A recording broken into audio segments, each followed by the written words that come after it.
Olá, pessoal. Tudo bem?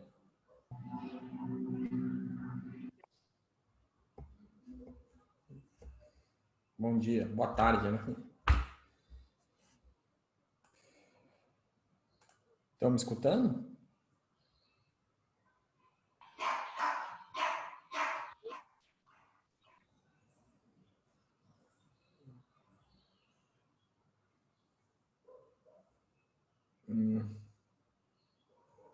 Eu não estou conseguindo aqui. Calma aí, deixa.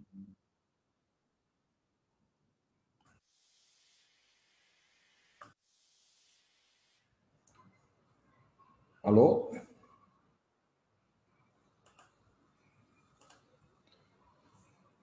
Mas é engraçado que não está entrando aqui no meu. Bom, tudo bem. E aí, vocês estão bem? Tudo jóia? Só um segundo.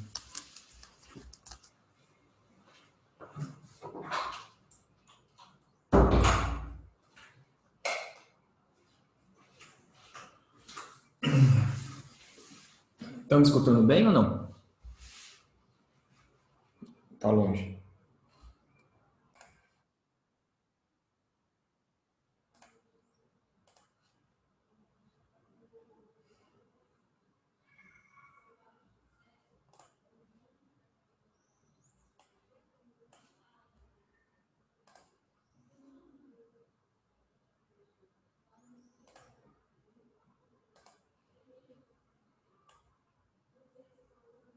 Bom, pessoal, então a gente vai dar seguimento a nossa aula, né, de neuroanatomia, nosso último módulo de neuroanatomia. Na aula passada nós vimos sobre generalidades do sistema nervoso, e agora a gente vai dividir, né, esse sistema nervoso em partes, né, anatômicas, e nós vamos começar falando sobre o sistema nervoso central, medula espinal, e, se der tempo, a gente fala sobre plexus braquial e lombo sacral na aula de hoje, tá bom? E plexo cervical também.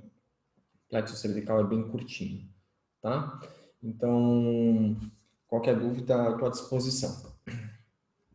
Então, só para a gente relembrar, né, a gente vai estar estudando o sistema nervoso, que está sendo dividido em sistema nervoso central e sistema nervoso periférico. Né? Lembram que essa aqui é uma divisão anatômica do sistema nervoso. E na aula de hoje, em especial, a gente vai estar observando essa região do sistema nervoso, que é a medula espinal. Tá? E se der tempo na aula de hoje também, a gente vai estar falando sobre nervos cranianos, nervos espinais, certo? Os 31 pares de nervos espinais, né?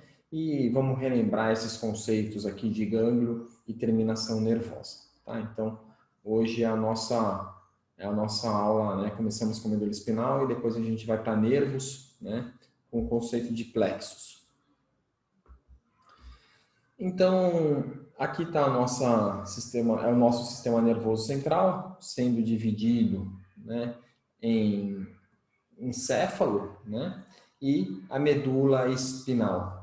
E o nosso sistema nervoso periférico, sendo dividido aqui em 12 pares de nervos cranianos, né, e 31 pares de nervos espinais. Né? Espinal, porque, como o próprio nome diz, né, tá na medula espinal. E craniano, porque está no crânio. Tá? Então, a gente vai ter 12 pares de nervos cranianos e vamos ter 31 pares, né, 12 pares, né, de nervos cranianos e 31 pares de nervos espinais. Esses nervos espinais formando o plexo cervical, o plexo braquial e o plexo aqui embaixo, que é o plexo lombosacral. Então, hoje a gente vai ver justamente a medula espinal, né, que é esse fio condutor, né, e vamos tentar ver a formação desses nervos periféricos. Ou seja, a gente vai estar falando tanto do sistema nervoso central quanto do sistema nervoso periférico. Então, começando a falar do sistema nervoso central, sobre a medula espinal, né, então, a etimologia da palavra medula vem de dentro, que significa miolo, certo? Então, do miolo que vem está de dentro, e como vocês devem lembrar, ela está localizada dentro, né, da coluna vertebral, no canal vertebral da coluna, e está envolvidas ali pelas meninges, né? Então a gente vai ver que a medula espinal ela tem uns envoltos ao redor dela, né, que é justamente a dura mater, a aracnoide mater e a pia mater, né, que são três envoltórios, né, justamente contra proteção, são justamente para a proteção contra patógenos e também contra um impacto, tá? Né, justamente entre esses envoltórios que vai estar localizado o líquido cérebro raquidiano, o líquor. Tá? A gente vai falar sobre as meninges mais para frente. Então, a principal função da medula espinal é justamente conectar, né, o nosso encéfalo, que faz parte do sistema nervoso central também, com os nossos nervos espinais, né, que fazem parte do sistema nervoso periférico. Né? Então, vai possuir duas vias, né? A medula, como a gente já viu na aula passada, né? Ela vai possuir as duas vias, uma via ascendente, né? Uma via que sai da periferia e vai para o centro, né? Levando impulsos sensitivos, que é denominado de via sensitiva, via aferente. E uma via motora, que é uma via que vem do centro para a periferia, que é formada somente por impulsos motores, né, que é a via eferente. Né? Então, quando a gente pensa no estímulo que a gente recebe da periferia para o nosso centro, né, passando pelos nossos membros superiores, inferiores, seja dorso, né, são impulsos que vão estar utilizando essa via pela medula espinal aferente. E o retorno desse envio, ou quando a gente quer movimentar o nosso membro, né, o nosso tronco, através da musculatura estriada esquelética, né, então a gente vai ter a via motora eferente, tá? Então vai ser a via motora que vai estar levando estímulo para os músculos, né, efetuadores, para que esses se contraiam e a gente consiga fazer o movimento desejado. Tá? Então, tanto esse estímulo aferente quanto esse estímulo eferente vão estar passando pela medula espinal. Então, a localização da medula espinal, né, ela vai estar localizada dentro do canal vertebral das vértebras, né? Então, aqui a gente consegue ver um plano sagital, né? A gente consegue observar aqui a coluna vertebral, os discos intervertebrais e os corpos de vértebra, né? A gente consegue ver a meninge aqui, ó. A gente consegue ver uma meninge tanto anteriormente quanto posteriormente, né? E a união dos forames vertebrais, a união de cada um dos forames vai formar o canal. Né? Então, forame com forame, né? Mais forame, mais forame, mais forame, mais forame, vai formar um túnel, um canal, que é justamente o canal vertebral, né? Que é onde vai estar localizado a medula espinal. Então, ela se inicia, né, como uma continuação dessa estrutura aqui, que é o bulbo, tá, que faz parte do mesencéfalo. Né? Então, a continuação do bulbo, né, quando atravessa uma linha imaginária aqui no forame magno, né, lá que a gente já viu no crânio, na base do crânio, né, vai dar o início à medula espinal. E aí ela percorre toda a coluna vertebral, ocupando, né, os 2/3 superiores, né, ocupando os 2/3 superiores da coluna vertebral, né, e se termina entre a primeira e a segunda vértebra lombar, entre L1 e L2. Né, aqui a gente consegue ver a vértebra lombar, né, que então é L2, aqui é L1, né, aqui deve ser a T12, T11, T10, aqui estão os processos espinosos, né, os processos espinais, né, e aqui a gente encontra a medula terminando aqui entre L1 e L2, né, e ela se continua como um rabo de cavalo, né, que é denominado de cauda equina, tá? A continuação da medula é a cauda equina. Então, ela se inicia quando ela atravessa o forame magno e termina na altura de L1, L2. Então, ela não ocupa, né, ela não ocupa todo o trajeto ali, todo o espaço que tem dentro desse canal, né? Esse canal nesse terço inferior, né? Os 2 terços superiores, está faltando um terço inferior, né? Esse terço inferior ele é ocupado principalmente aí pela cauda equina, que a cauda equina nada mais é do que os nervos, né? Os nervos que vão estar saindo mais posteriormente, né? Então, o conjunto desses nervos que vão estar formando ali o plexo lombo-sacral, como a gente vai ver, né? Vai estar saindo dessa cauda, da cauda equina. Tá? Além dos nervos sacrais também, né? Mais inferiores, tá? E coxígeo. Então, a gente vai ter esse limite superior e esse limite inferior, e lembrando que a função das vértebras é justamente proteção contra esse tecido nobre, sistema nervoso central, que é onde a gente encontra os neurônios, né, os corpos de neurônios, né? E os nervos, só para a gente relembrar, né, os nervos vão ser formados por feixes de fibras aí de axônios, né? Então, um conjunto de axônios que vão estar formando esses nervos, né, que são denominados nervos periféricos, né? Mas é redundante falar nervo periférico, porque já subsentende que falando que é nervo periférico, né, é um nervo que está no sistema nervoso periférico. Então, aqui a gente consegue observar, né? Então, a medula iniciando aqui na altura do forame magno, né? E terminando aqui entre L1 e L2. Tá? Na criança, ela termina um pouco mais acima, né? E no adulto, ela vai acabar terminando entre L1 e L2. E perceba a continuação, né, dela como se fosse a cauda equina, né? E aí a gente vai ter um filamento aqui, que é conhecido como filamento terminal, tá? Que é justamente formado pela uma das meninges, né, pela pia mater, né, que é justamente ela que vai estar se fixando ao cóccix, né, para prender inferiormente a medula espinal, né, para ela ficar presa, né, senão ela subiria, tá? Para ela ter uma certa tensão, tá? Então a gente vai ter um filamento terminal aqui embaixo, aqui, ó, bem mediano, tá? E aqui a gente vê a cauda equina, e essa cauda equina é formada por esses nervos, né? Por isso que aqui a gente tem uma maior quantidade e aqui uma menor quantidade, né? Porque aqui saiu 2, né? Aqui saiu mais 2, aí aqui vai saindo mais 2, mais 2, mais 2, né? E terminando no filamento terminal. Vão ter duas regiões, né? Na medula espinal, que macroscopicamente, quando a gente está olhando lá nas peças, elas são porções dilatadas, né? Que vão ser a intumescência cervical e a intumescência lombar, tá? Então, a gente vai ter essas duas regiões aqui, ó, né? Tanto na região cervical quanto na região lombar, né?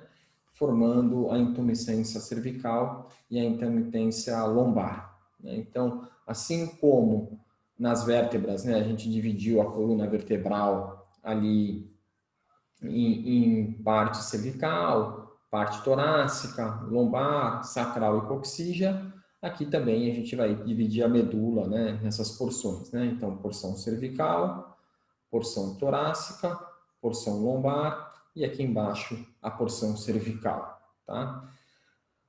A intumescência cervical, né, também vai fazer parte, a gente já vai ver a formação do plexo, né, e a gente vai ver que esse plexo braquial, ele vai começar na altura de C5 e vai até a altura de T1, tá? Então, entre a medula nível de quinta vértebra cervical até o nível da primeira vértebra torácica, tá? Então, aqui então estaria a primeira vértebra torácica, tá? Então, vão ser as alturas. E o plexo lombo-sacral, né, ele vai estar começando na altura de L1 ali e vai até S3. Tá? Então, aqui também é a mesma coisa, né? A gente vai ter tanto a parte lombar quanto a sacral, né? Então, apesar de eu não ter essa diferença na cor aqui no desenho. Quando a gente pensa na intumescência, né, a gente vai ver, né, então aqui, né, só para a gente observar, então a intumescência cervical formando o plexo o plexo braquial, que a gente vai estar vendo aqui, e a intumescência lombo-sacral formando o plexo lombo-sacral, que é justamente a continuação dessa aula. Né, então, a gente vai ter uma parte cervical, né, que vai até C7, né, Então, aqui eu só fiz essa divisão para a gente conseguir ver a intumescência, né, entre C3 e T3, na verdade, né? Na verdade é entre C5 aqui, eu escrevi errado, né? Aqui vai ser entre C5 e T1. Tá? Depois a gente vai ter a parte torácica entre T1 e T12. E depois a intumescência lombar aqui entre L1 e S3. Né? E depois a formação do cone medular, né? E a medula espinal, né? Nessa formação inferior aqui, formando a parte inferior da medula espinal, formando a cauda equina. Claro que ela vai variar de tamanho, né, de pessoa para pessoa, mas tendo em média aí 44 centímetros. Né? Se a pessoa é mais alta, claro que a medula vai ser maior. Né? Se a pessoa é mais baixa, claro também que a medula vai ser menor. Né? Então, essas são algumas características, né? E nas peças, né, se vocês forem ver aí o roteiro de vocês, né, além dessas divisões, que são bem fáceis de ser observadas, né, em virtude da formação dos plexos, que a gente vai mostrar daqui a pouco, né? Outra coisa que vocês têm que saber no roteiro é justamente na parte macroscópica, né, na parte de anatomia externa da medula, é a localização dessas intumescências, que mais uma vez é uma dilatação. Né? E por que ocorre essa dilatação? Né? Ela ocorre porque a gente vai ter uma maior quantidade de neurônios aqui nessa região aqui do corno anterior. Tá? Então, o corno anterior da medula, ele acaba tendo uma maior dilatação, maior quantidade de corpos de neurônios em virtude, né, da formação do plexo. Tá? Então, a gente vai ter uma maior quantidade de corpos de neurônios, né, na substância cinzenta, e isso faz com que ela dilate nessas regiões. E vale lembrar que nessas intumescências cervical e na intumescência lombosacral é também justamente onde vai estar se iniciando os nervos, né, para formar o plexo. Tá? Então, a gente vai encontrar também corpos de neurônios, né, na parte torácica, né, vamos, né, na parte cervical, formando o plexo cervical, né, a gente também vai encontrar corpos de neurônios, né, mas em menor quantidade quando a gente vê na parte cervical, né, e na parte lombosacral, formando essas intumescências. Na parte cervical baixa, tá? E início da torácica, e na parte lombar praticamente toda, e o início da parte sacral. Então aqui a gente consegue observar, né, uma foto cadavérica da medula, né? Então observem, né? Então aqui, ó, a gente estaria o forame magno, né? E aqui a gente consegue observar a formação da medula, né, na sua imagem posterior, tá? Não, na sua imagem anterior, né? Então observem aqui que a gente tem a formação das radículas nervosas, que a gente vai falar daqui a pouco, né? Aqui a gente consegue ver corpo de vértebra, um gânglio aqui, ó, um gânglio sensitivo, né? Que lembram que gânglio é o conjunto de neurônios, de corpos de neurônio fora do sistema nervoso central, né? Então a gente consegue observar gânglios aqui. Lembram que ocorreu a interiorização, né, desse gânglio, né? E aí, então, a gente vê a comunicação aqui entre a medula ao centro, né? Tudo isso aqui é medula, aqui também é medula, né? Tudo aqui é medula. Ela é cilindroide, né? Ela tem formato cilíndrico, né? E da medula saindo essas radículas nervosas aqui para formar o nervo. E lá embaixo, né? Na sua porção inferior, a gente consegue ver nessa imagem aqui justamente o cone medular, que é essa última porção, né? Então ela tem a dilatação e depois ela termina como se fosse um cone, né? Um V, assim, o formato de um cone, né? Como a gente consegue observar.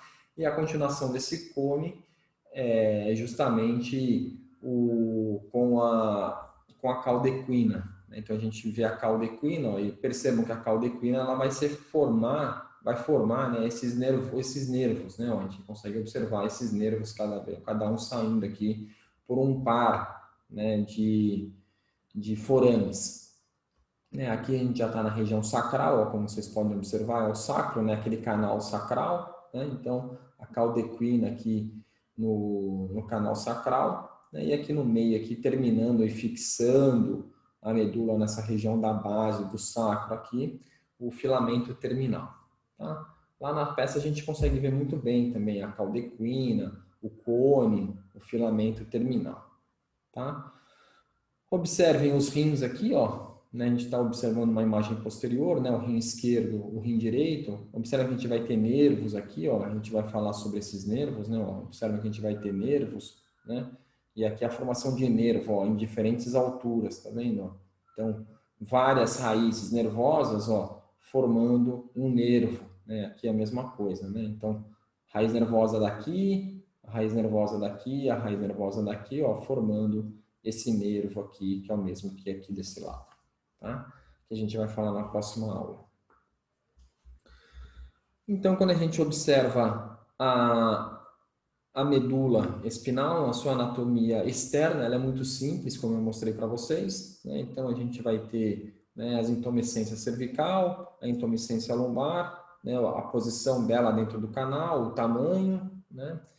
E agora, quando a gente observa a anatomia interna dessa medula espinal, aí a gente começa a ver um pouco mais de dificuldade que se tem nesse entendimento dessa importante estrutura, né, da neuroanatomia. Então, aqui a gente consegue observar mais uma vez a medula espinal saindo, né, os nervos dela, né, então ela terminando aqui, ó, entre L1 e L2 e a continuação dela como a caldequina. Nessa imagem aqui a gente consegue observar a parte cervical, a parte torácica, a parte lombar e a parte sacral, tá? E aí existem algumas relações, né, que a gente vai ter que saber, que é a relação vértebro-medular, né, que é justamente a relação da medula com a vértebra, né, que ela está. Tá? Então, isso vai ser a última coisa que a gente vai estar falando na aula de hoje, mas é importante vocês já verem aqui que existe uma relação. Tá? Então, se eu tenho uma lesão de medula aqui, né, qual vértebra aqui, se eu tive uma vértebra quebrada, certo? Quebrei uma vértebra aqui, ó, tá? Qual a altura, né, da medula que foi lesionado? Essa é a pergunta, né? Vocês percebam que nem sempre, né, a altura da vértebra que foi lesionada é a altura do nervo periférico. Tá vendo? Ó? Então, aqui, por exemplo, eu tenho a altura de T7, tá vendo? Ó? A altura da vértebra é T7, né? Mas a altura, né, vamos supor que essa vértebra foi lesionada, T7, né? Mas na hora que eu venho para a altura da medula, na verdade, eu estou falando de T8, T9. Né? Então, uma lesão na vértebra T7, né? Na verdade, eu vou estar na altura da medula de T9. Tá? Então, teoricamente, é mais ou menos isso. Tá? A gente sempre soma mais 2. Tá? Então, se eu lesionei, por exemplo, a T1, a vértebra T1, que a altura da medula aqui vai estar T3. Tá bom? Isso vale para cervicais, né? Para cervical, então soma-se mais 2. Isso serve para torácica também, que soma-se mais 2, mas não serve para a parte lombar, tá? Então lembrem-se que a gente vai ter 5 também, né? De L1 a L5, mas eles vão estar localizados aqui entre T11 e T12, certo? Então, os 5 níveis, né? Os 5 níveis da medula, né? Da medula espinal, T1, L1, L2, L3, L4, L5, né? Eles vão estar sendo correspondentes aqui na vértebra a T11 e a T12, tá? E a região sacral, a gente vai ter, e a coxígea, né? A gente vai ter a região sacral de S1 a S5, mais a região coxígea, né? Estando relacionado à primeira vértebra lombar, né? A L1, tá? E aí aquilo que eu falei, que a vértebra termina entre L1 e L2, e aí aqui vocês podem observar a continuação da vértebra, aqui a continuação da medula espinal, que na verdade são os nervos, né? Olha lá, saindo aqui pelos seus respectivos forames, tá? Então a gente vê tanto de um lado quanto do outro. tá? Então, por isso que vai diminuindo o tamanho da cauda equina. Então, normalmente, né, a gente já, né, tem uma outra aplicação clínica, né, é justamente a gente vê que a maioria das anestesias, né, elas vão ser dadas aqui nessa região inferior aqui, justamente porque aqui tem nervo, sistema nervoso periférico, e lembra que o sistema nervoso periférico, se ele for lesionado, existe uma grande possibilidade de ele se recuperar, né?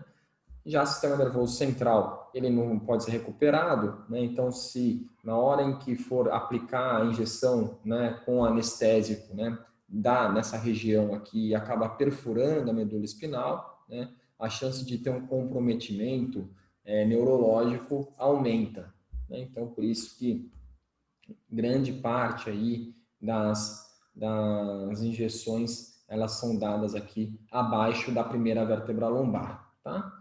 Porque justamente é na altura que vai estar terminando a medula espinal.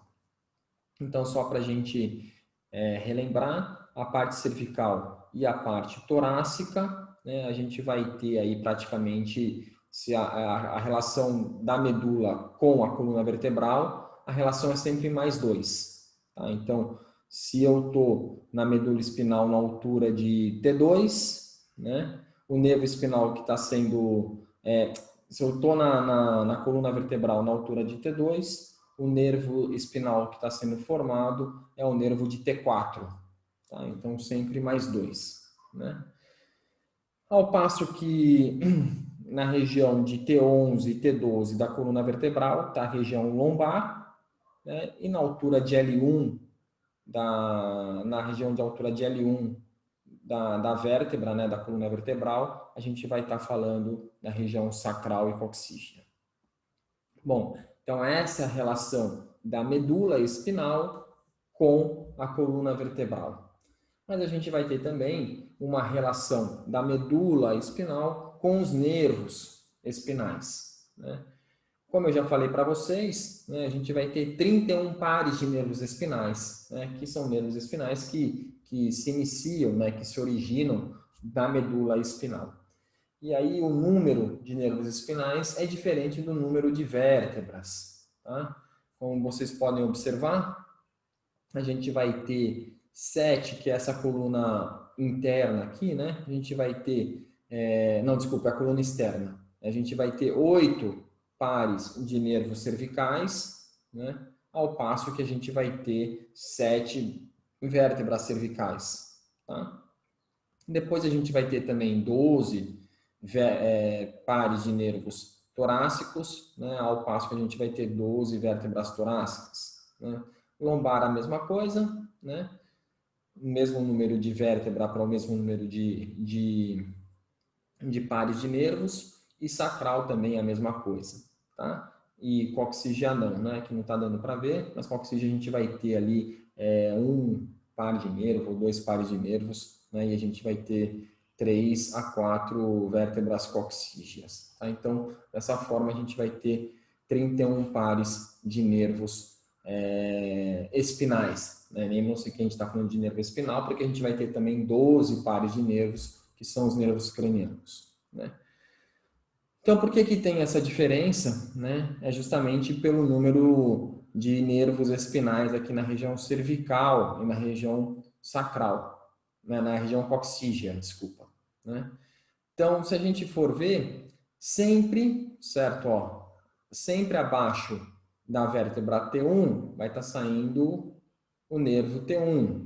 Embaixo da vértebra T2 vai estar saindo o nervo T2.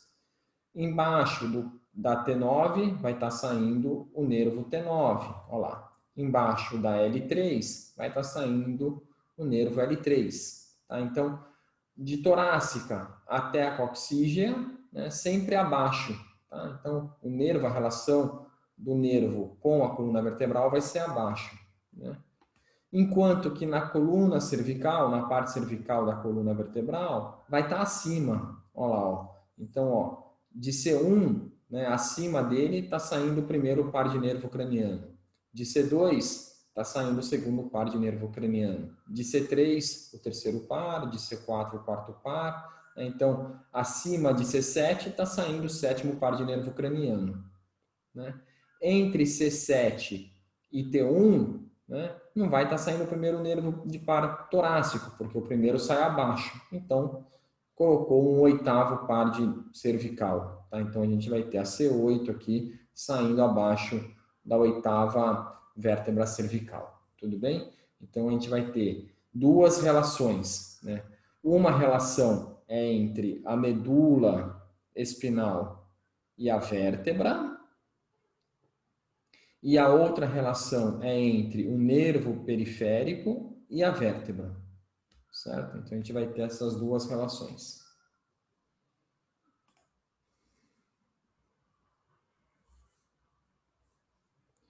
Como assim, Juliane? Qual tem dois nervos mesmo, professor? Não entendi a sua pergunta.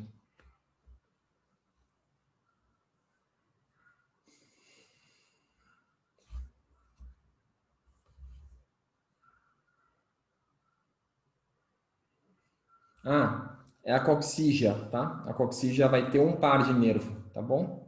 Às vezes, uma variação anatômica dá dois, mas normalmente tem um par de nervo só, que é a coxígea.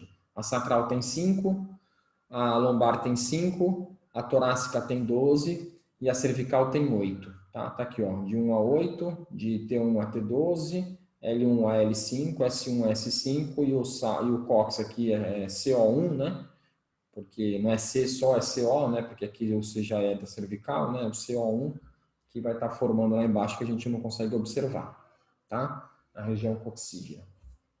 Então, essa é a relação que a gente vai ter. Então, observando a medula espinal numa morfologia interna, a gente vai dividi-la, né? Vamos observar aqui, acho que vai ficar mais fácil, ó. A medula espinal, ela vai formar aqui a sua parte interna. A gente fez um corte transversal na medula, né? Cortou transversalmente a medula, e aí a gente está olhando internamente ela, tá? Então é como se eu tivesse cortado, pego uma laranja, né? Cortei a laranja no sentido transversal, abri a parte superior e a parte inferior da laranja, e eu estou olhando dentro da parte interior da laranja, né?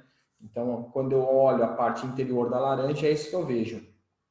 Né? Claro que aqui, para a gente conseguir ver isso, é por microscopia. E aí, como a gente vê na laranja lá, os gomos da laranja, né? A gente consegue ver ali direitinho, né? A formação dela. Na medula, a gente consegue ver também internamente aqui, ela com a substância cinzenta interna, né? E a substância branca externa. Tá? Então, lembrem-se, né, que na substância cinzenta é onde a gente tem os corpos de neurônio, tá? E na substância branca é justamente onde estão os fascículos, os tratos, né? Ou seja, os axônios. Tá? Então, a gente observa que essa substância cinzenta forma um H ou uma borboleta, né? Que é denominado DH medular. Tá? Então, observe que a gente vai ter nas diferentes partes, né, cervical, torácica e lombar, o H medular, né, mas que a morfologia desse H medular, né, vai ser distinta. E é justamente esse H medular na região cervical e na região lombo-sacral que vai formar a intumescência. Né? Por quê? Porque é justamente aqui que vai aumentar o maior número de corpos de neurônios, né? Fazendo com que essa região dilate, né? E a gente consiga ver externamente, né? Macroscopicamente, né? Essa porção dilatada. Tudo bem? Então, a gente vê na medula espinal substância branca externa e substância cinzenta, o que é também chamado de H medular interno. E lembrando que o H medular é formado pelos corpos de neurônios da medula espinal, corpo de neurônio motor inferior, tá? É assim que o pessoal chama, né? São corpos de neurônios dos motores inferiores. Né? Quando a gente observa o H medular e também a substância branca, né, ele vai ser dividido em partes, né, como vocês podem observar. Olha lá. Aqui a gente está vendo o H medular, ó, né, o H medular saliente aqui em 3D, né, e aqui a gente vê a substância branca, né, sendo dividida também em 3D. Tá? Então, a gente vai dividir o H medular, né, em coluna anterior, coluna lateral e coluna posterior. Tá? E já a substância branca, ela vai ser dividida em funículo anterior, funículo lateral e o funículo posterior. Tá? Quando a gente estuda isso um pouco mais a fundo, né, a gente vai observar que vão ter sulcos e fissuras. Tá? Então, a gente observa, deixa eu só voltar aqui, a gente observa que anteriormente, aqui ó, vai ter uma grande fissura. Né, ó. Então, essa fissura justamente é que quando a gente pega a medula para estudar na peça, a gente consegue ver ela mais profunda. Tá? Uma fissura é um sulco mais profundo. Tá? Então, aqui atrás a gente vai ter um sulco bem menor, ó, né, posteriormente, e na região anterior a gente vai ter uma fissura, tá? Que vai ser a fissura longitudinal anterior, tá? Fissura mediana, certo? Anterior. A gente vai ter uma fissura aqui, outra fissura aqui e aqui, né, que são na região anterior. É dessa forma que eu sei, né, o que é anterior e o que é posterior na medula. Né? Eu sempre olho a fissura e eu sei que a fissura é anterior. Então, como eu já disse para vocês, posteriormente a gente vai ter um sulco, né? Então, a fissura anteriormente, posteriormente a gente vai ter o sulco, e depois a gente vai ter dois sulcos, ó. O sulco antero-lateral, e aqui atrás a gente vai ter um outro sulco, ó, que vai ser o sulco póstero-lateral, certo? O sulco póstero-lateral, que fica nessa região aqui. Tá? Então, a gente vai ter a fissura anterior, o sulco anterolateral e o sulco posterolateral. As radículas nervosas anteriores, elas saem, né, justamente por esse sulco anterolateral, porque elas são motoras, tá?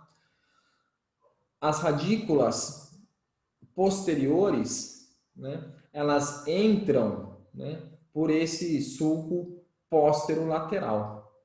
Certo? Por esse sulco posterolateral. Tudo bem? Aqui desse lado a gente tem a mesma coisa, olha lá, ó. Então, o sulco anterolateral e aqui atrás aqui, ó, o sulco posterolateral. Dividindo então dessa forma a substância branca em funículo anterior, que é esse funículo que a gente encontra aqui, o funículo lateral, que é esse funículo em amarelo aqui, e o funículo posterior, né, que é esse funículo que a gente encontra aqui. Né? E esses sulcos, como a gente viu, o sulco antero-medial é onde está saindo as raízes, estão saindo as radículas nervosas aqui relacionadas com a coluna anterior, olha lá. Ó, né? E do sulco póstero-lateral estão chegando as raízes nervosas, né, as radículas nervosas, né, posteriores. Então, dessa forma, né, a gente consegue dividir o nosso H medular em três partes, né, que foi o que eu falei para vocês, a coluna anterior, a coluna lateral e a coluna posterior. Sendo que a coluna anterior está relacionado, os neurônios que estão nessa região são neurônios motores. Né? Então, na coluna anterior, a gente encontra os neurônios motores. E na coluna posterior, a gente vai estar encontrando os neurônios sensitivos. Então, na coluna posterior, corpos de neurônios, né, sensitivos. E na coluna anterior, corpo de neurônio motor. E no funículo anterior, funículo lateral e funículo posterior, o que a gente encontra? Os axônios. Né, os axônios desses funículos, os axônios desses corpos de neurônios. Tá? E aí a gente tem essa divisão aqui, anteromedial e posterolateral apenas anatomicamente. Então, mais uma vez, a gente está vendo uma peça aqui, na microscopia realmente, né, como que é o H medular. Né? Então, se fez um traço, a gente dividiu em coluna anterior, né, coluna posterior e aqui a coluna lateral. Né? Aqui coluna anterior, posterior, coluna lateral e coluna anterior. Desculpem. Olha aqui o fascículo, né? O fascículo não. A fissura, né? Então observe anteriormente a fissura. Aqui também a gente consegue ver a fissura anterior, né? Então por isso que eu sei aqui que é anterior. E aí sobrou essa região aqui, ó, né? Que está ligando essa M direita, né? Essa M medula direita aqui com essa M medula esquerda, né? Vocês como podem ver vai ter troca de informação de um lado para o outro da medula espinal, tá? Então essa região central é justamente chamada de substância cinzenta intermédia, certo? Substância cinzenta intermédia, e aí vai ter a porção medial, né? E a porção lateral, certo? Então são essas duas porções que a gente vai ter. Mais uma vez aqui, ó. Então, coluna anterior, coluna posterior, e aqui a coluna lateral, né, e a substância cinzenta intermédia. Quando a gente observa apenas, certo, a substância cinzenta, é isso que a gente vê, tá? Então, eu retirei aqui a substância branca, a gente está vendo só o canal, só a substância cinzenta, né, com as colunas, né? Então, ó, coluna anterior, coluna lateral e coluna posterior, né? E o que a gente encontra nessa coluna? A gente encontra os corpos de neurônios, né? E corpo de neurônio, o conjunto de corpos de neurônio dentro do sistema nervoso central, a gente chama de núcleo. Então, o conjunto de neurônios dentro do sistema nervoso central é chamado de núcleo. E aqui a gente observa na região anterior, por exemplo, então, os núcleos motores, né? Ó, lateral, medial, intermédio, né? Então, observam que aqui são núcleos, né, núcleos motores que estão na porção anterior. Na posterior, a gente vai ter o núcleo próprio e o núcleo dorsal, que vão estar relacionados, né, à parte sensitiva, né, à parte sensitiva. E aqui na parte lateral, aqui a gente vai ter núcleos também que vão estar associados ao sistema nervoso autônomo, tudo bem? Então, dessa forma, a gente acaba dividindo a nossa medula espinal em anterior e posterior e lateral, né? A região sensitiva, né? Como eu já falei para vocês, ela vai ser formada por esteroceptores, proprioceptores e visceroceptores, tá? Então, observem que a gente vai ter esses receptores, né, esses corpos de neurônios, né, em toda a região da medula, tá? Posterior, na região intermédia, né, um pouco também até na região anterior aqui, tá? E aí tem as lâminas aqui, que isso vocês não precisam saber, tá bom? Mas dessa forma, então, a gente dividiu a nossa substância cinzenta. E os núcleos motores viscerais na região lateral, que eu já falei para vocês, né? Que vai estar relacionado com o sistema nervoso autônomo, tá? Que é simpático e parasimpático. E os motores somáticos, né? Já falei para vocês também. E a substância branca, né? Como eu falei, é formada por axônios, né? Portanto, a gente vai ter vias, né? Vias aferentes, sensitivas e vias eferentes, motoras, né? Então, observem, né? Então, que a ligação, né? O corpo de neurônio daquele nervo, certo? Que a gente vai estudar daqui a pouco, está lá na coluna, né? Ou está num gânglio, que a gente vai ver daqui a pouquinho, né? Num gânglio sensitivo. E o axônio dele, né? Ele vai até lá a ponta do dedo, se for o caso, certo? Então, o corpo de neurônio está aqui, mas o axônio vai até a ponta do dedo, até a placa motora lá, para a gente conseguir fazer a motricidade fina.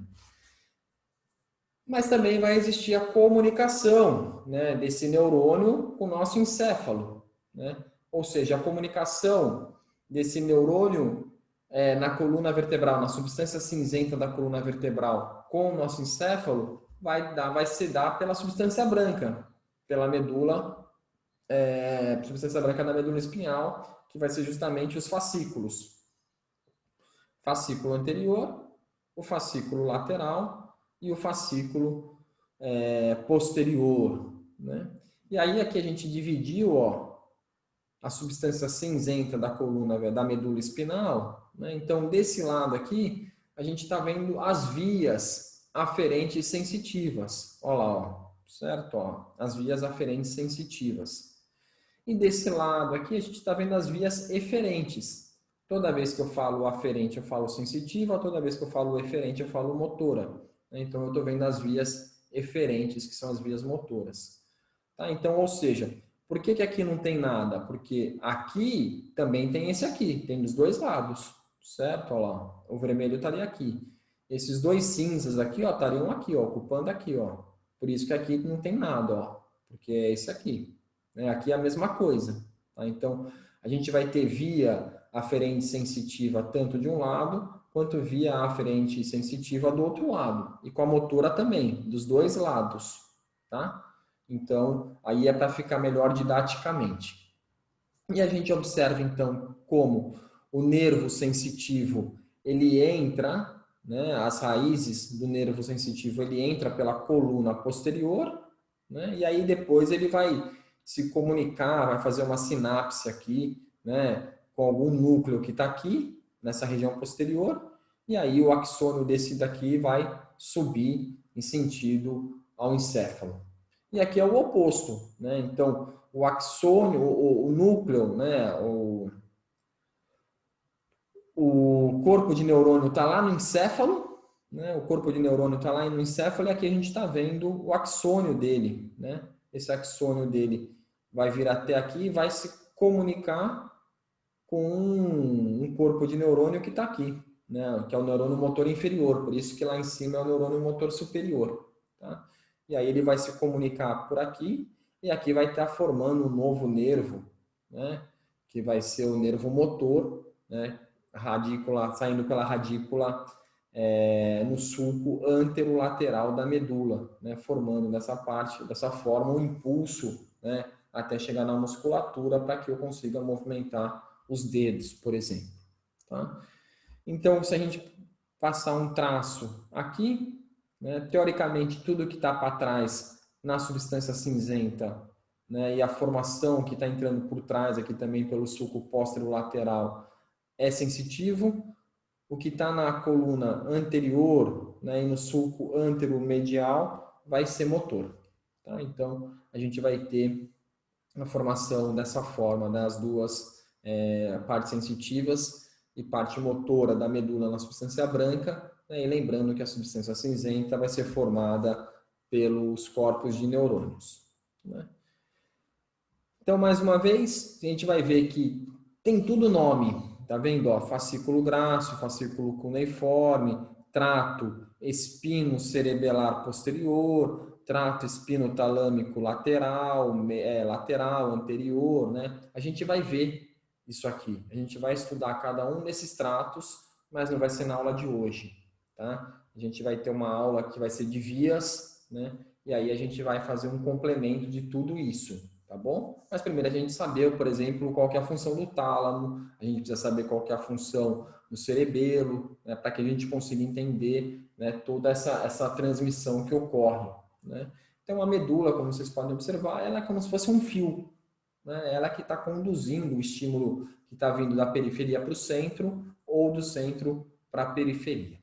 Se eu tiver um corte nesse fio, né, não vai ter a transmissão, portanto a pessoa acaba perdendo tanto a parte sensitiva quanto a parte motora, né, e às vezes até mesmo a parte autônoma do sistema nervoso, tá bom? Mais a parte sensitiva e a parte motora. Então aqui tem mais uma vez, né, tá em português agora, e a gente observando esses fascículos, né, e os tratos, né, então percebam que todos eles vão ter nome, né, e a gente vai estar estudando, e cada um deles tem a sua função também, né, tem uns que é para temperatura, pressão, tato, né, tem outros que é para a parte motora, tem outros que é para a parte de equilíbrio, tem outros que é para a parte mais apendicular, né, os membros apendiculares, tem outros que é para a parte mais axial, vamos dizer assim, né? Então, vocês vão ver que vão existir várias vias, né? Equilíbrio, né? Vai ter a via de coordenação, né? E a gente vai estar estudando isso mais profundamente. Mais uma vez, que a gente vai estar estudando, né? Então a gente vai ter as vias descendentes, o sistema lateral e o sistema medial, né? Então, só para ilustrar para vocês que a gente vai estar falando, explicando cada um deles, né? Então, o trato córtico espinal lateral, o trato rubro espinal, corte espinal anterior, e no sistema medial, o trato vestíbulo espinal, retículo espinal e o teto espinal, tá? Então, a gente vai ter tanto um sistema medial quanto um sistema lateral de vias descendentes. Quando fala de vias descendentes, mais uma vez, são as vias motoras, né? Como o próprio nome diz, ó, córtico espinal lateral, está saindo do córtex e está indo para a medula espinal, portanto, está descendo, né? Ó, substância rubra, que vocês não sabem ainda, que fica lá no mesencéfalo, para a medula espinal, né? Do córtex para a medula espinal, a diferença aqui é a lateral, aqui é a anterior, né? Da região vestibular, né? Também lá no encéfalo para a medula espinal, no núcleo rubro, né? na substância reticulosa, no teto, né? Então sempre para a medula espinal, por isso que é uma via descendente, certo? E a via ascendente é o oposto. Olha lá, a gente vai ver que sempre vai se iniciar no espino, indo para o cerebelo, indo para o cerebelo, indo para o tálamo, indo para o retículo, né? E aqui seria o trato espinotalâmico anterior, espinotalâmico anterior, tá? Então, a gente vai ter vários desses tratos também e percebam que são todos tratos que agora é o inverso, que são vias ascendentes, né? Ou seja, são vias sensitivas e a gente também vai estar falando cada um deles, né? Apenas aqui no funículo posterior, né, que a gente vai ter o nome dos tratos diferente, tá vendo? O fascículo gráceo é lateral e o fascículo gráceo é medial e o fascículo cuneiforme é lateral. Como vocês podem ver, para ficar mais fácil o estudo, né, a gente separa, né? Ó, então, no funículo posterior, né, aqui a gente vai ter o fascículo gráceo cuneiforme. No funículo lateral, a gente vai ter esses 4 tratos, né? O espino cerebelar posterior, o espino cerebelar anterior, o trato espinotalâmico lateral, e aqui teria que ter o espino reticular talâmico, né? E no funículo anterior, a gente só vai ter um, que é o trato espinotalâmico anterior. Tá? Então, percebam, né, que a gente vai voltar a falar sobre essa divisão da medula, a posição desses tratos e a função de cada um deles. E aí, quando a gente pensa na formação do nervo espinal, né, a gente tem que lembrar dessa imagem aqui, né, que a gente já viu, certo? Então, aqui a gente observa o neurônio sensitivo, um corpo de neurônio sensitivo, né, ou um conjunto de corpos de neurônio sensitivo formando o gânglio, né, o gânglio sensitivo da raiz dorsal, é assim o nome correto dele. Gânglio sensitivo da raiz dorsal. Em neuroanatomia a gente fala muito dorsal e ventral, tá? Dorsal é a parte posterior e ventral é a parte anterior. Então esse gânglio sensitivo dorsal, né, ele vai ser bipolar. Olha lá, ele está vindo com um axônio aqui, que vem lá da periferia, que vem lá na região da pele, vamos supor, ou vem do tendão ou do músculo, né, que vai ser exteroceptores ou proprioceptores, né?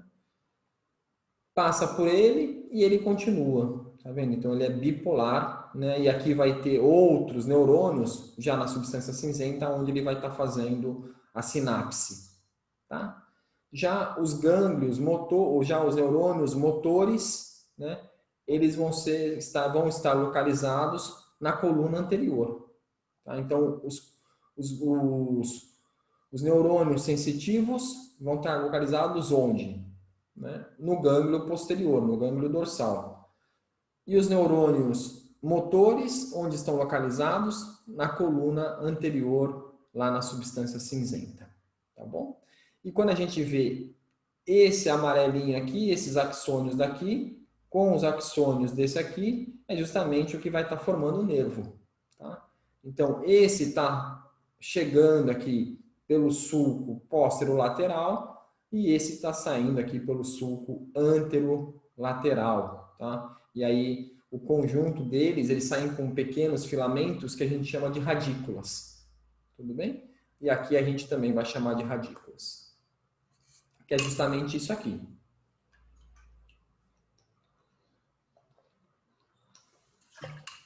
A gente vai ter aqui o H medular, o canal central lá no meio, né? Aqui está a fissura longitudinal, fissura mediana, desculpa, fissura mediana. O H medular, a porção anterior, a porção posterior e aqui a parte lateral, certo? A coluna anterior, coluna posterior e a coluna lateral. Funículo anterior, funículo lateral e o funículo posterior. O que a gente está vendo agora? A gente está vendo a formação do nervo. Então, como que isso se dá? Mais uma vez, a gente vai ter corpos de neurônios motores aqui nessa região anterior, da coluna anterior, e seus axônios aqui vão estar levando, formando as raízes, as radículas, as radículas nervosas. As radículas nervosas se unem para formar uma raiz. Olha lá, ó, uma raiz. Somente do que? Motora, certo? Não tem a parte sensitiva aqui, somente a parte motora. Por quê? Porque aqui só tinha corpo de neurônio motor. Então aqui é tudo motor, a raiz motora anterior. E aí aqui a gente observa o inverso, A gente está vendo aqui, ó, as radículas sensitivas que estão chegando aqui, Aqui é uma via eferente e aqui é uma via aferente, Então, a gente está vendo aqui, ó, nesse gânglio aqui, ó, Nesse gânglio aqui, ó, nesse gânglio também, percebam que aqui a gente não tem um gânglio, não tem uma dilatação, Aqui está a dilatação, que é justamente o gânglio, Então, a gente vai ter o gânglio, que é o conjunto de corpos de neurônios sensitivos, E aí ele vai ser bipolar, como eu falei para vocês, ele vai ter um lado que vem para cá e um lado que vem para cá, certo? Um lado que vai mais para a parte periférica e uma parte que vem mais interna. Então, olhando primeiramente a parte mais interna, então ele vai ter a raiz que vai se ramificar, é o inverso, vai se ramificar formando as radículas, E vale lembrar que é tudo sensitivo, E vai chegar aonde? Lá na coluna posterior. Joia? Lá na coluna posterior. Então, aqui vai ter corpo de neurônio, mas não relacionado, não vai ser o primeiro corpo de neurônio, já vai ser o segundo, Porque o primeiro está onde? Está aqui, no gânglio. Aqui não, Aqui vai ser o primeiro, Porque aqui não vai ter corpo de neurônio fora, tá? O corpo de neurônio é sempre sensitivo, nunca motor, tá? E aí a gente vai ter a união, ó, dessa raiz posterior sensitiva com essa raiz motora anterior, formando o que a gente chama de nervo. O nervo raquidiano, que é o nervo misto. Por que ele é misto? Porque ele é tanto sensitivo quanto motor. Tá? Então, os nervos, ou a grande maioria dos nervos que a gente vai estar estudando na aula de hoje, vão ser nervos mistos. Ou seja, eles vão ter tanto uma parte sensitiva quanto uma parte motora. Tá bom? Então, aqui novamente, ó lá, ó, a gente vai ter chegando aqui, ó, aqui está a parte anterior, ó lá, a fissura, tá? Então, a coluna anterior e aqui a coluna posterior. Então, esses filamentos aqui radiculares, vão ser motores, vão se unir formando a raiz anterior.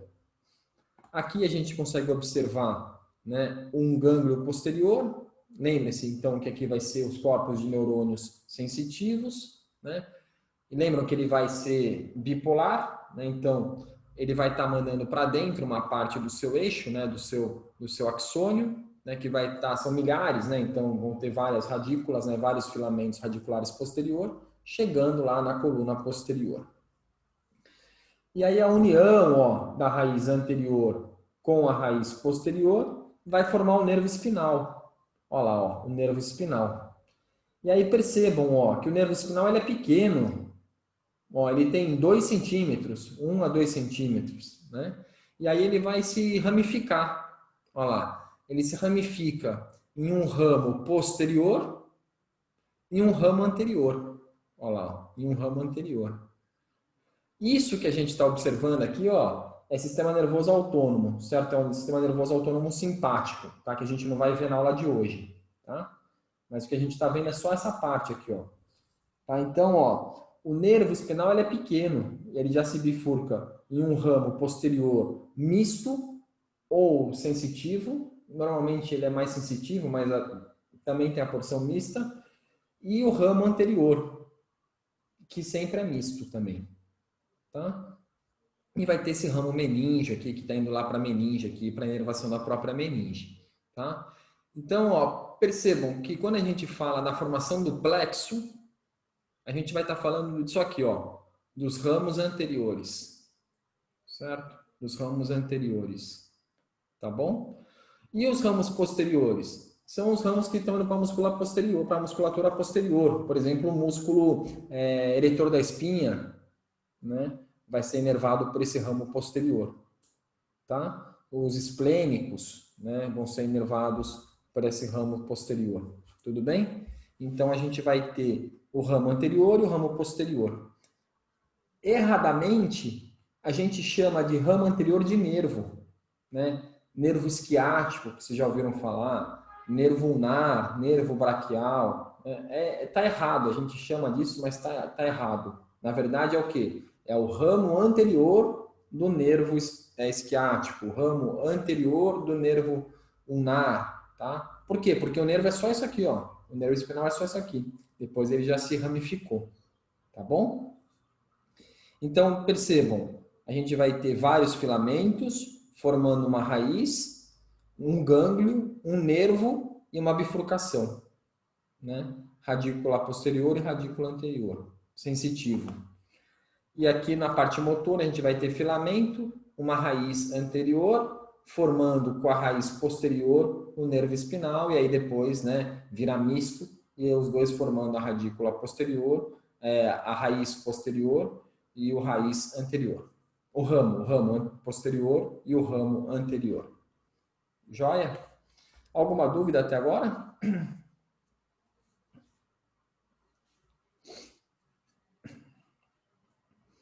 Aqui mais uma vez, né? Olha a fissura, né? O H medular, né? Então aqui é anterior e lá atrás é posterior. Olha o sulco anteromedial, ali atrás estaria o sulco póstero-lateral. Então aqui, ó, funículo anterior, funículo lateral e aqui, ó, funículo posterior. Coluna posterior, coluna lateral e coluna anterior, né? E aqui seria a substância intermédia, né? Então, ó, filamentos de radícula, né, que eu chamo de radículas, né? Radículas anteriores, radícula, a raiz anterior, né? Radículas posteriores, raiz posterior, ó o gânglio, né, ó. Uniu, formou um nervo, ó. Ó o nervo aqui, ó. Aqui já está se ramificando, ó. O nervo é só isso aqui, ó. Ó o nervo aqui, ó. Certo, ó.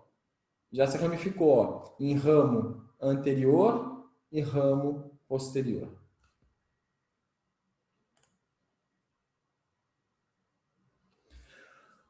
Os neurônios de associação, eles vão ficar entre... A gente vai ter neurônio de associação aqui, por exemplo, ó, vamos supor que aqui a gente vai ter um neurônio, certo? Que a gente já está falando. E aqui vai ter outro neurônio. E aqui vai ter outro neurônio. Certo? Ó. Então, ó, o estímulo, o axônio desse aqui, ó, vai chegar nesse neurônio que está aqui posterior, que vai estar vindo para esse anterior. Entendeu? Então, dessa forma aqui, a gente vai ter um neurônio de associação. Tá? Ou esse neurônio que está aqui, ele vai mandar o estímulo para o outro lado. Certo? Então, é um neurônio que está entre, né, o neurônio sensitivo e o neurônio motor, certo? Anterior, tá? A gente vai ver sempre, a gente vai ter outros neurônios de associação também a nível encefálico, tá? Mas a nível medular são neurônios que são pequenos, né? Que não tem, eles fazem sinapses ali dentro do mesmo da própria substância cinzenta.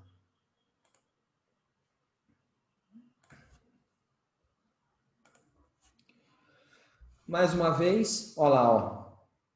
A gente vai ter aqui, ó, raiz anterior, raiz posterior. O gânglio também não fica mais difícil da gente ver, né? Mas o gânglio, ó, o nervo e formando, olha lá, ó,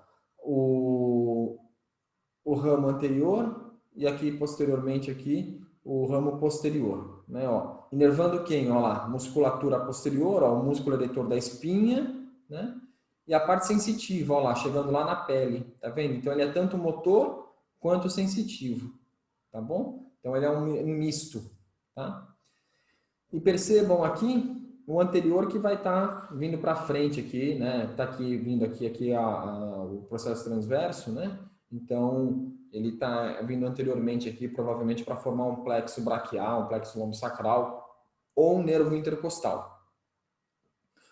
O gânglio sendo protegido pelo pedículo, certo? Olha lá, pelo pedículo da coluna vertebral, né? E mais uma vez a gente consegue ver aqui a saída da raiz nervosa, olha lá, ó, certo? A saída do nervo, né? Ó, o nervo está aqui, né? Aqui está o ramo, ó o gânglio aqui, ó, certo? Ó o gânglio aqui. Por onde ele sai? Pelo nervo, pelo forame intervertebral, certo? Forame intervertebral, que ele é formado entre as duas vértebras, olha lá, ó. Aqui a gente vai ter a parte superior de uma vértebra, né? A incisura vertebral superior, aqui vai ter a incisura vertebral inferior e as duas juntas vai formar um forame, olha lá, ó. O forame intervertebral, olha lá, forame intervertebral, por onde vai saindo os nervos, tanto de um lado quanto do outro lado, né? Ó, tanto de um lado quanto do outro lado, por isso que é par, tá? 31 pares de nervos que vão estar saindo dessa região aqui. Tá? E no sacro também, tá? Tanto nos forames sacrais posteriores quanto nos forames sacrais anteriores, tá bom? Então eles saem de lateralização e vão para anterior e posterior, tá? Formando os forames sacrais. Então notem que a gente vai ter o forame vertebral, que a união do forame vertebral vai estar quem? A medula vertebral, certo? E a gente vai ter a conexão dessa medula ou a formação dos nervos espinais a partir dessa medula espinal, passando por onde? Pelos forames. Quais forames agora? Intervertebrais, certo? Os forames intervertebrais.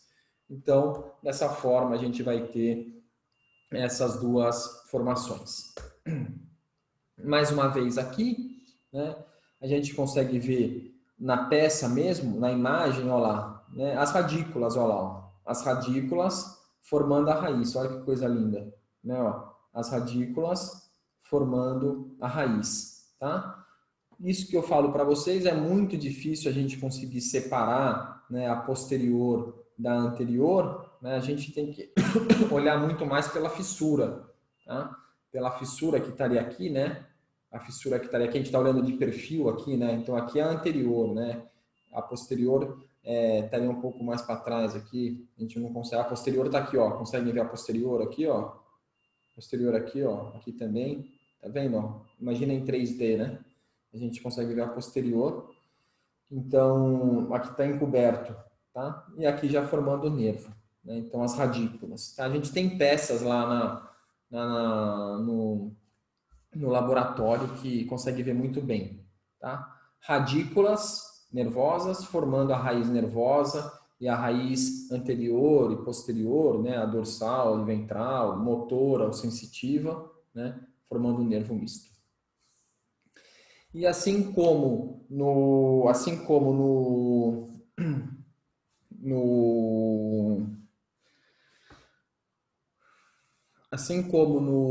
meu Deus, nos músculos, desculpa, né? Nos nervos a gente também vai ter, né, a formação dos envoltórios, né? A gente viu lá, né, a formação do músculo, vocês devem lembrar, né, que a gente vai ter a miofibrila formando o fascículo, formando o feixe, lembram disso, né? Até formar o músculo como um todo. O nervo é a mesma forma, né? A gente vai ter um corpo de um axônio, né? A gente vê aqui, ó, um axônio, né? Outro axônio, outro axônio, outro axônio, vários axônios aqui, né? E aí, em volta desse axônio, a gente vai ter o endoneuro, tá? E esse axônio é chamado de fibra. Tá? Então, a gente vai ter uma fibra nervosa. Quando a gente pensa numa fibra, a gente pensa no axônio de um neurônio só, tá?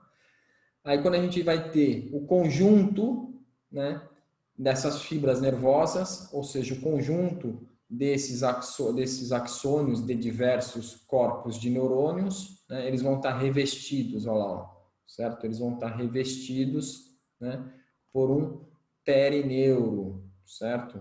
E vão estar formando um feixe, certo? Olha lá, então aqui vai ter um feixe e aqui vai ser um outro feixe, tá? E aqui vai ter um revestimento, né? E esse aqui vai ter outro revestimento, que vão ser justamente o perineuro. E aí, por fim, né, esses feixes, eles vão estar revestidos, né, olha lá, eles vão estar revestidos por um outro tecido, né, de fibra colágena e fibra elástica, né, tecido conectivo, né, que vai ser justamente o epineuro, certo? O epineuro. E aí, claro, que a gente vai chamar tudo, que é o que a gente enxerga macroscopicamente, de nervo, certo? Então, o que é o nervo? Né? É o conjunto, né, dessas estruturas todas, minúsculas, que vão se somando, né, até formar esse conjunto, e todos esses vão ter a mesma função, né? Então, quando a gente tem, por exemplo, uma compressão nervosa, né, a gente pode sentir um formigamento ou uma perda de força muscular, né, mas não vai ter uma alteração total, né, daquela parte motora ou da parte sensitiva, né, porque a gente pode ter outros feixes fazendo a função. Agora, se eu tenho uma ruptura, né, desse nervo, aí sim eu perco toda a função. Então, diferença aí entre compressão ou ruptura parcial e ruptura total, tá? Eu vou ter uma lesão, só que não é completa, tá? Vai ter uma alteração, tudo bem? Então, a gente vai ter essas distinções. Então, em volta de cada axônio, a gente vai chamar de fibra, esse axônio agora, em volta de cada fibra, a gente vai ter um endoneuro. O conjunto de fibras vai formar o feixe. Em volta de cada feixe nervoso, a gente vai ter um outro tecido que a gente vai chamar de perineuro, né? E o conjunto de feixes, mais o seu revestimento externo, que é o epineuro, vai estar formando o nervo. Tudo bem? Aqui mais uma vez, né? Então a gente vai ter aqui uma fibra, o conjunto de fibras, né, formando o feixe, e o conjunto de feixes formando o nervo com seu epineuro externamente. Tá? Acho que ficou claro, né, esses envoltórios do nervo aí. E para a gente tá quase finalizando aqui, né, aquela relação que eu falei para vocês, né, da topografia da medula, né, com o corpo de vértebra, né? Então, como vocês podem observar, né, no início, né, quem está com neuroanatomia funcional já deve ter visto essa imagem lá, né? Bom, senão vocês vão ver nos próximos dias aí. Tá? Então, quando a gente está no início, na fase intrauterina, né, até 4 meses de vida intrauterina, a gente tem a medula, está aqui, os forames intervertebrais está aqui, né? Então aqui estão os processos transversos, né? E a gente observa os pares de nervos saindo praticamente verticais, né? Ó, ou seja, na mesma altura, né, da coluna de vértebra. Com o passar do tempo, né? Então até o nascimento ali, né? Uma situação intermédia, como ele mesmo descreve aqui. Aqui é ao nascimento, numa posição intermédia aqui. Então, vamos supor, do 5º mês aí de vida gestacional até o 8º, né? O que acontece? A coluna vertebral, ela cresce mais rapidamente do que a medula lá. Desproporcionalmente, tá vendo? Então, faz com que ocorra uma verticalização dos pares de nervos. Olha lá, ocorre uma verticalização dos pares de nervos, né, que com o passar do tempo vai se verticalizando cada vez mais. Né, vai se verticalizando cada vez mais. Isso faz com que, então, ela termine naquela altura, entre L1 e L2. Mas o nervo, ele teve que se estender, ele teve que continuar crescendo, formando aqui embaixo o que a gente chamou de cauda equina. Certo? Então, por que que ocorre a formação da cauda equina? Justamente por uma divergência de tamanho entre a vértebra, a coluna vertebral e a medula espinal. Tá? Então, é justamente essa diferença que faz com que forme a cauda equina. Para quê? O nervo consiga sair abaixo, né, ou lá no forame intervertebral, abaixo da vértebra correspondente. Então, se eu sei que aqui é a quarta vértebra lombar, eu sei que o nervo abaixo dele é o quarto nervo, né, vertebral. Tudo bem? Agora, mais uma vez, se eu vejo a relação com a medula, aí é diferente. Né? Então, isso aqui serve muito, né? Ou servia muito, hoje em dia ainda assim, não pode falar que não, né? Para as imagens em radiografia, né? Ou para uma anamnese, né? Para um primeiro contato ali com aquele paciente. Vamos supor que esse paciente tenha chegado no hospital com uma fratura de vértebra, né? Vamos pensar aqui na fratura de T8, certo? Uma fratura de vértebra de T8, né? Mas você não sabe exatamente, né, em que posição, né? Você não sabe, você não tem nenhum exame para te ajudar. Você não pode tirar raio-x, né? Você não tem essa máquina de raio-x, você muito menos tem tomografia ou ressonância, né? Mas você sabe que a partir de um momento dali para baixo, ele está paralisado. Ele não mexe ali as pernas, né? Não tem muito tronco, né? Então você pensa, poxa, como é que eu vou saber qual que é a altura que teve a lesão? Né? Não tem um recurso, um raio-x. Então, é justamente você vai fazendo alguns exames, né? Motores, sensitivos, né? E também uma anamnese ali da coluna vertebral.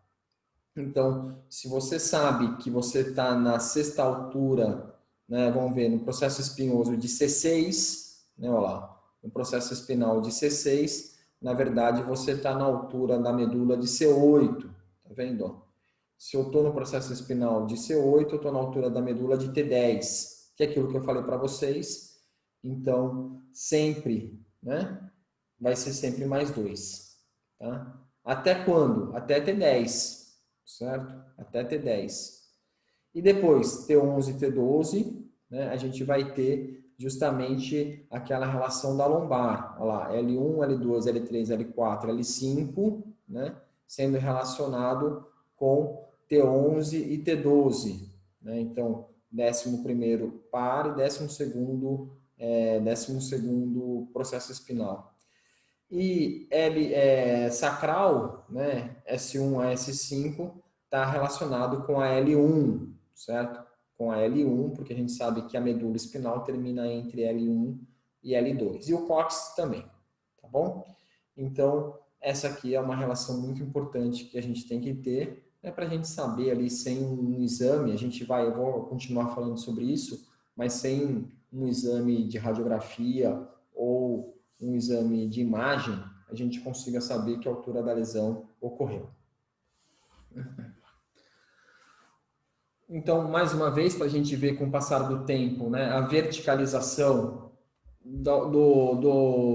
dos nervos espinais, né? Então, a gente vê a radícula anterior, a radícula posterior aqui, a anterior, a posterior, anterior e posterior, né? Então, percebam como, com o passar do tempo, ela vai cada vez mais verticalizando, né?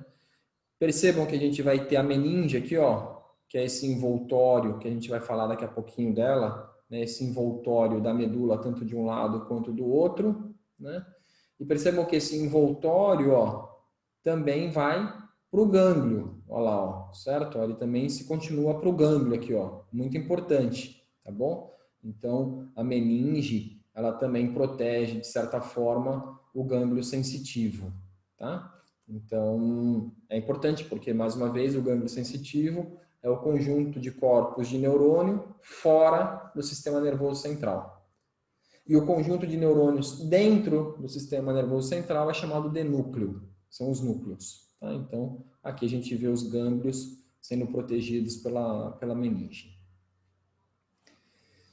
Mais uma vez, a relação é a mesma, tá? Eu não vou voltar a falar, tá? Mas vejam que bonito, né? Toda a medula espinal aqui, terminando na altura de L1, L2, né? E aqui a gente vê os nervos, ó lá, ó, certo? Tanto de um lado quanto do outro. E aqui na região cervical, ó, formando o plexo braquial, e aqui na região lombo-sacral, que a gente vai observar que vai estar formando o plexo lombo-sacral, tá bom? Na região lombar e sacral, formando o plexo lombo-sacral. Na região torácica, a gente não tem a formação de plexo, né? A gente vai ter a formação de nervos únicos, olha lá, segmentar, né? Não vai ser plurissegmentar como aqui nos plexos, né? A gente vai falar mais sobre isso, né? Que são os nervos intercostais, né? Então, a gente vai ter 12 pares de nervos intercostais, não, na verdade são 11. 11 pares de nervos intercostais, sendo que o 12º não está entre as costelas, então não é um intercostal, ele está abaixo da 12ª par de costela, então ele vai chamar de subcostal, tá bom? Então, de T1 até T11 são os nervos intercostais, né? E o T12, né, seria o nervo subcostal, tá bom? Porque ele não está entre as costelas. Então, aqui a gente vê bem aqui os nervos intercostais e eles são unissegmentares, não são plurissegmentares. Eu volto a falar disso mais adiante, provavelmente na próxima aula. A medula, mais uma vez, certo? Lembrem-se que vai ser desde aqui do forame vertebral, no forame magno, desculpa, né? A continuação dela para cima vai ser o mesencéfalo, o bulbo, a ponte e o mesencéfalo, o tronco encefálico, né? Com o bulbo, a ponte e o mesencéfalo, né? E a continuação dela inferior, terminando entre L1 e L2 com a cauda equina. E o seu envoltório, a meninge. No adulto, né, mesma coisa, né, a gente vê aqui, ela aqui, né, que começa iniciando aqui no forame magno, né, bem bonita aqui, com a coluna vertebral, né, com os corpos de vértebras, os discos intervertebrais, e posteriormente aqui a gente consegue ver bem aqui os processos espinais, né, e aqui percebam que os processos espinais da vértebra torácica cada vez mais verticalizado também. Então, uma outra forma da gente saber que nível que teve a lesão é através do negócio chamado dermátomo, né? Que é a parte sensitiva desses nervos espinais, que a gente acabou de ver, né? Então, eles são nervos mistos. Então, eles vão tanto com a parte muscular, quanto com a parte da pele, tá? Sensitiva, que vai estar relacionado com dor, tato, pressão e temperatura. Tá bom? Que a gente chama de esterocepção, tá? Então, uma mudança em cada um desses componentes, né? Dor, tato, temperatura e pressão, né? A gente vai saber como que está, né? Aquele paciente, tá? Então, pegando nesse suposto paciente que a gente imaginou agora há pouco, eu posso pegar um alfinete, né? E eu posso chegar aqui, nessa região aqui, ó, e pinicar ele. E falar, você está sentindo? Aí ele vai falar, não estou sentindo. Então, eu sei que pela dermátomo dele, a lesão dele foi acima de L2. Tá? Aí eu posso chegar aqui, ó, nessa região da sínfise púbica aqui, ó, em L1. Eu posso chegar aqui, ó, na cicatriz umbilical, tá? Então, vamos supor que eu venha aqui e pinique ele aqui. Ah, você está sentindo? Estou sentindo. Então, a lesão foi mais superior. Tá? Se eu chego aqui na altura de T4, que ela é no mamilo, olha lá, certo? No mamilo. Você está sentindo? Não, não estou sentindo. Então, eu sei que a lesão foi entre T4 e T10. Tá? E aí tem essas dermátomos aqui, e como vocês podem observar, tem algumas estruturas que a gente consegue saber, ó, o processo chifoide, por exemplo, está na altura de T6, né? Tá vendo? O umbigo na altura de T10. Né? Então, você sabe que, fazendo a correlação entre a anatomia de superfície, né? E também essa anatomia, a dermátomo, né? Eu vou saber em que altura que está a lesão, tá bom? Ou está sendo um comprometimento da raiz nervosa também pode ocorrer, tá? Então é muito importante isso, né? Vocês devem estar percebendo que clinicamente é muito utilizado, né? E, por exemplo, quando você pega uma pessoa que tem uma hérnia de disco, né? Seja na região cervical ou seja na região lombar, que ela fala que está com formigamento, né? Tá, minha perna está formigamento, né? Tá formigando, tal. Ela passa a mão pela dermátomo, né? Ela passa a mão, ela fala, ó, é aqui que está doendo, ó. E aí você já mais ou menos sabe, né? Porque ela tem um direcionamento, tá vendo? A gente vai falar mais sobre isso, né? Então, ela tem um direcionamento. Então, você sabe, né? Onde que está ocorrendo essa alteração, tá? E aí você consegue saber ali se está em T4, T3, C3, C5, L4, L5, tá? E aí você consegue fazer um melhor diagnóstico. Tudo bem? Então, quando a gente pensa na medula espinal, né? A gente vai ter os seus envoltórios, né? Que são as meninges, né? Como eu já falei para você, olha lá, ó, elas envolvem aqui o gânglio, tá? Então, a gente vai ter três. O mais interno é chamado de pia mater. Depois a gente vai ter um intermédio, vamos dizer assim, que vai ser aracnoide mater e aracnoide já protegendo o gânglio, tá? Protegendo o nervo, olha lá, ó, protegendo o gânglio. E o mais externo de todos, que também vai estar protegendo, né? Que vai ser a dura mater. Tá? Então, a gente tem a pia mater, a aracnoide mater e a dura mater. Tá? São esses três envoltórios juntos, é o que a gente chama de meninge. E qual que é a função dessa meninge? Né, eu já falei, vou repetir. É a proteção contra patógenos, né, fungo, bactéria, vírus, poeira, tudo que for nocivo ao nosso corpo, microscopicamente dizendo, né, é um patógeno. Então, é melhor ter uma meningite viral ou bacteriana, né, do que essa bactéria, esse vírus, conseguir entrar para dentro do sistema nervoso central, né, e acabar ocasionando lesões em neurônios. Lembrem-se que neurônios não sofrem mitose. Uma vez lesionado, né, ele acaba ficando comprometido para sempre. Então, essas meninges têm essa função de proteção, né, contra esses agentes biológicos. E outra, patógenos, né? E outra função desses agentes da meninge é que nesses espaços aqui, a gente já vai falar, né, uns espaços virtuais também, que vão estar entre as meninges, né, a gente vai estar passando o líquido cérebro-raquidiano, tá? O líquor, tá? Então, isso faz com que ela também faça uma proteção contra agentes físicos. Então, no impacto, né, aquele líquor, né, acaba protegendo ela, né, num choque, tá bom? Como se fosse uma almofada ao redor dela, fazendo uma proteção contra agentes físicos. Então, a gente vê todo o sistema nervoso central, né? A gente está falando da medula, mas a gente vai ver também lá mais para frente que o encéfalo também vai estar recoberto, né? Envolvido pelas meninges, né? E elas vão ser em número de 3, a pia mater, a aracnoide mater e a dura mater. A mais externa que a gente observa aqui, ó, que foi rebatida, tá vendo? Ó, a mais externa que foi rebatida é a dura mater, né? Ela é a mais espessa e a mais resistente. A gente vai ver isso nas peças, eu prometo para vocês, né?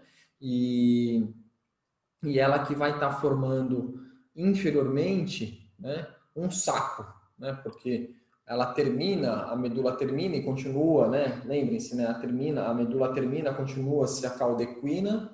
Aí a gente vai ter o filamento terminal que vai ser formado pela pia mater, mas a gente vai ter um saco ali embaixo, né? Esse envoltório final, né? Como se fosse um dedo em luva, tá? Que quem vai formar esse dedo em luva é justamente a dura mater, tá? Então aqui a gente observa a dura mater, né? E aqui ela foi aberta, tá? E aí na hora que abre a dura mater a gente observa essa segunda meninge, a intermédia, que vai ser a aracnoide mater, tá? Que vai estar disposta entre a dura mater e a pia mater, e ela tem esse nome aracnoide, né, porque ela forma essas trabéculas aqui, ó, que vocês conseguem ver, ó, essas trabéculas aqui, ó, como se fosse uma teia de aranha, tá vendo? Tanto de um lado, e aqui a gente consegue enxergar bem também, ó, certo? Então a gente vê aqui a aracnoide mater, tá? E internamente a gente cortou aqui, ó, a aracnoide mater, a pia mater, tá? É a mais interna das três meninges, né? A gente não consegue destacar ela do tecido nervoso, né? Porque ela está altamente, né, ou intimamente ligada a esse tecido, né? E penetrando inclusive aqui na fissura mediana anterior, tá? Que eu falei para vocês, tá? Então ela penetra para dentro da fissura, então ela envolve, né? Tá muito bem envolvido, né? Então você não consegue destacar, tá? Essa meninge desse tecido nervoso. E aí, claro, que entre essas meninges, né, a gente vai ter um espaço, tá? Que são conhecidos como espaço epidural, subdural e subaracnoideo. Tá? Então, só para a gente ter uma noção, deixa eu fazer uma coisa aqui.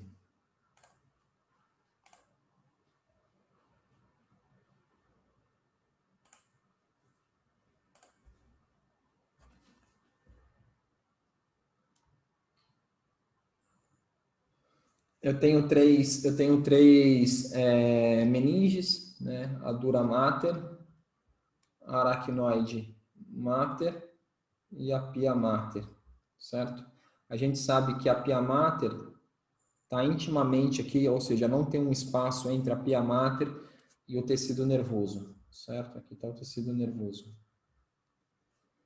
Mas que tem um espaço, aqui está o osso, né?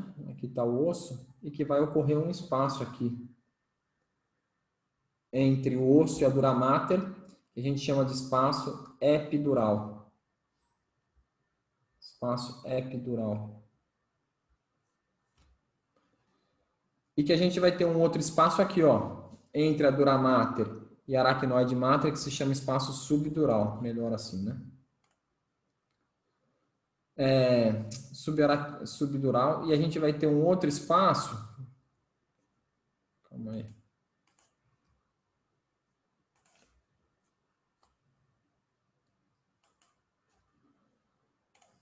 E a gente vai ter um outro espaço que vai estar aqui, ó.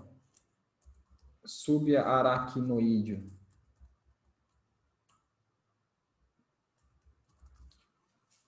A gente vai ter um outro espaço que vai estar aqui. Entre a dura mater, entre a aracnoide mater e a pia mater. Tá? Então, a gente vai ter três espaços entre o osso e a dura mater, que vai ser o espaço epidural. Entre a dura mater e a aracnoide mater, que é o espaço subdural. E entre a aracnoide mater e a pia mater, o espaço subaracnoideo. E aí vocês podem me perguntar, né? Mas o que contém cada um desses espaços? Né? E é justamente isso aqui. Então, no espaço epidural, entre a dura mater e o osso, né, o periósteo do canal vertebral, a gente vai encontrar gordura e veia, certo? Plexo venoso vertebral interno. Esse plexo venoso vertebral interno, ele é bem importante, ele que vai trazer todo o sangue relacionado com a medula espinal, né? Sangue já metabolizado ali, catabolizado, e ele vai ter uma relação com a próstata, tá? Então, muitas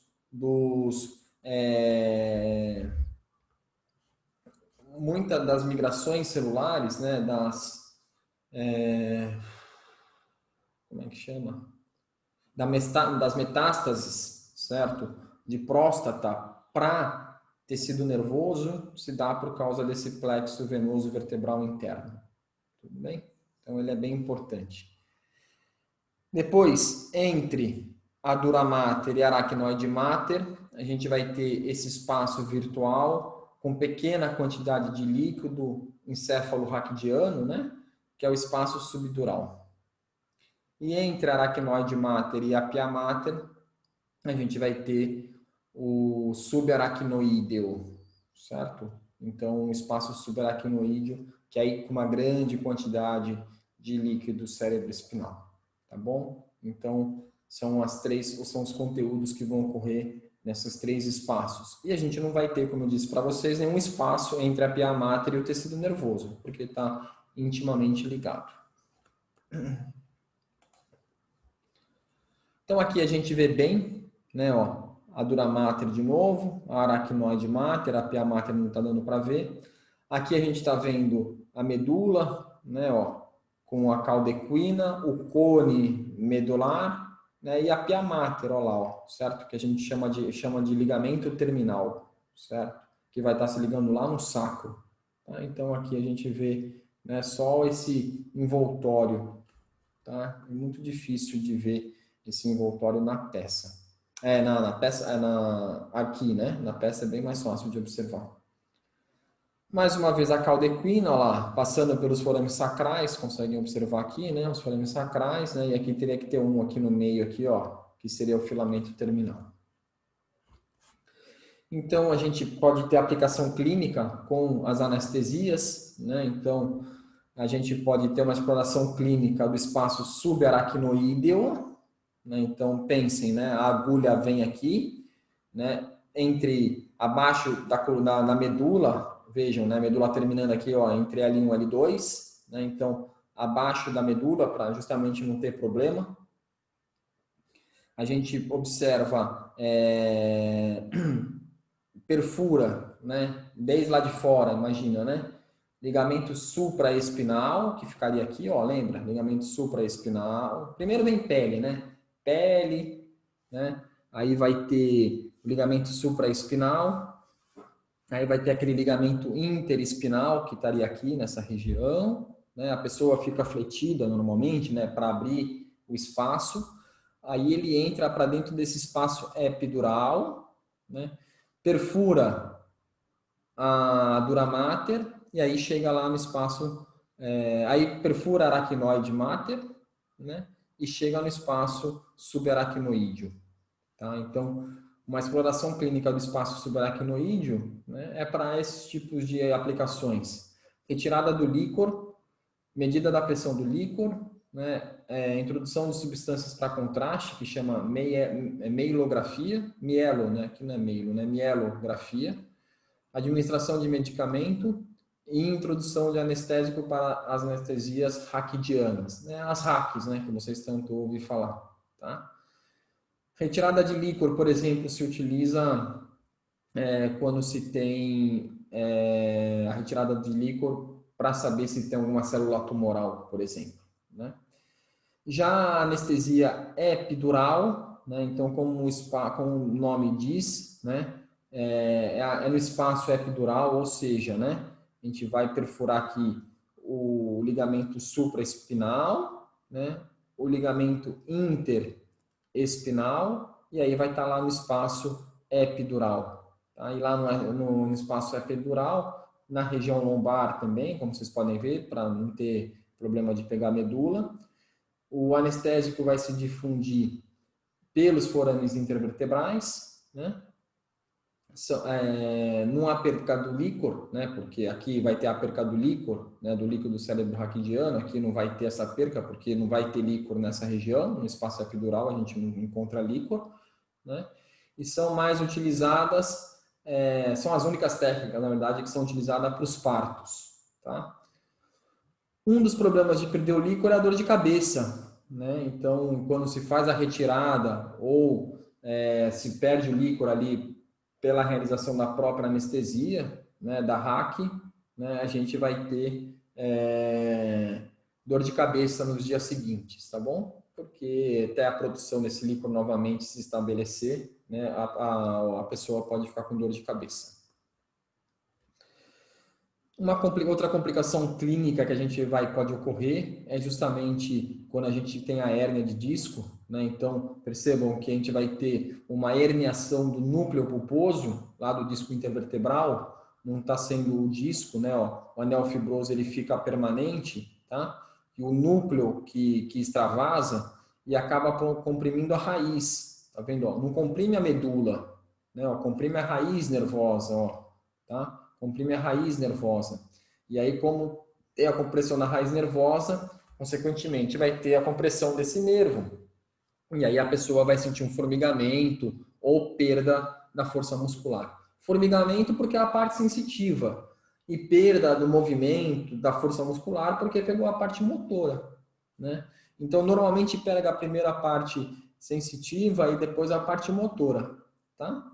Mas é justamente a compressão na raiz nervosa, tá? Dificilmente vai ter a compressão da medula, né? A medula está aqui no meio, né? Aqui já até a caldequina, tá vendo? Ó, né? Então vai ter uma compressão da raiz nervosa, tá?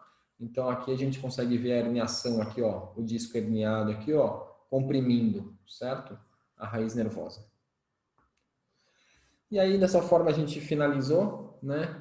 Com esse lugar maravilhoso aqui que eu fui faz tempo já, hein? Foi em 2009, pessoal, que lá na Tailândia, certo? São alguns templos lá da Tailândia, lá bem bonito, né? Então, se você templos budistas, né?